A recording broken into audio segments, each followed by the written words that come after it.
D. Martin Lloyd-Jones said that preaching that fills the head with knowledge, yet avoids applying the biblical text, fails to move God's people from one position to another. That's why experiential preaching is so important.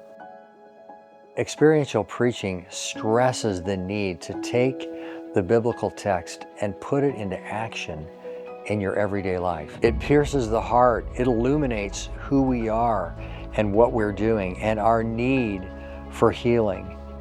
It sparks love for God, a desire for His glory and holiness, and ignites a passion to declare that love to those around us through holiness to the Lord. I really hope you can join me, Joel Beeke, and Brian Borgman, April 23 and 24 for the Experiential Preaching Conference. These men are world-class experts in the craft. Hope to see you there.